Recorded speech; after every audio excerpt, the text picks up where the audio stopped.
Selamat pagi, Om Swastiastu. Saya akan menjelaskan sedikit tentang kompos dan apa manfaatnya. Kemudian apa manfaatnya bagi masyarakat dan bagi lingkungan. Ya. Setiap kegiatan manusia tentunya akan menghasilkan limbah. Ya. Kalau yang di dalam rumah tangga namanya itu limbah rumah tangga. Ya. Limbah rumah tangga itu nanti ada berupa nasi-nasi sisa buah, ya. Kalau di Bali itu kan banyak ada sisa-sisa dari kulit-kulit. Kalau rerainan itu akan banyak kita punya buah. Tentu dari kulit-kulit pisang itu yang banyak itu sebagai sumber K, ya. Kemudian dari daun-daunnya. Kalau kita ingin teduh, kita bahkan banyak menghasilkan dari sampah daun-daunan.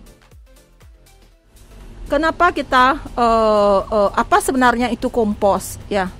Kompos itu adalah hasil pengolahan, yaitu bahan-bahan organik.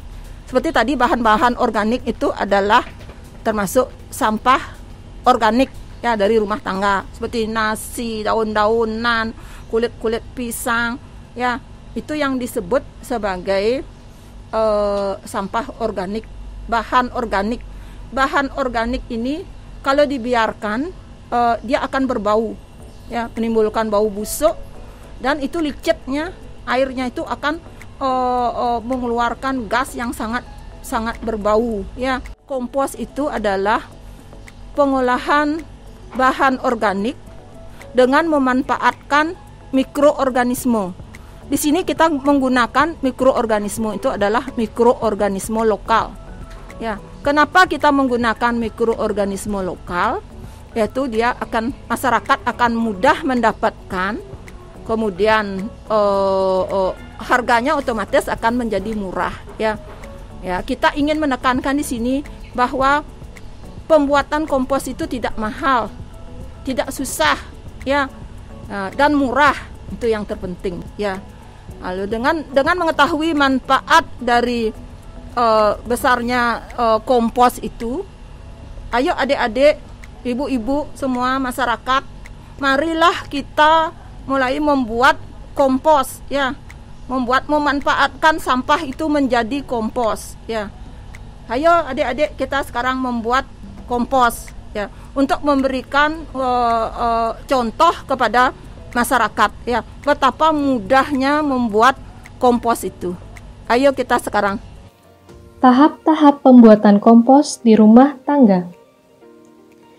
Pertama, siapkan alat dan bahan terlebih dahulu, yaitu sampah organik yang menumpuk di rumah, pupuk kandang, tetes tebu, EM4, sarung tangan, tanah subur, air sumur atau air cucian beras, dan wadah penampungan atau polybag.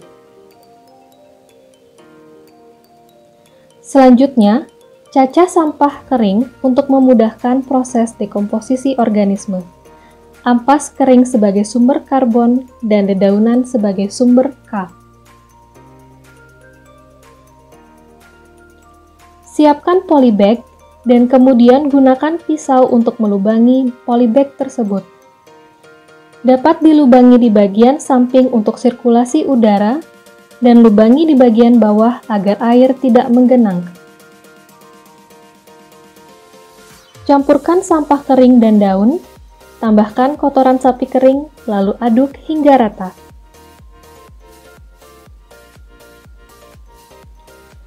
Gunakan air cucian beras atau air sumur untuk melembabkan sekaligus sebagai sumber mikroorganisme.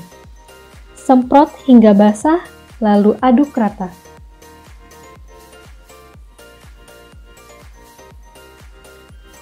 Tambah EM4 sebanyak 100 ml atau 10 kali tutup botol, lalu tuang tetes tebu atau molase sebagai makanan utama mikroorganisme, juga sebanyak 100 ml atau 10 kali tutup botol. Masukkan sisa nasi basi sebagai sumber mikroorganismenya, lalu aduk lagi hingga rata. Kembali tambahkan tetes tebu sebanyak 100 ml atau 10 kali tutup botol. Kemudian, masukkan tanah subur sebagai dasar ke dalam polybag. Kemudian ditumpuk dengan sampah yang telah tercampur. Dan lakukan berulang-ulang hingga menjadi berlapis-lapis.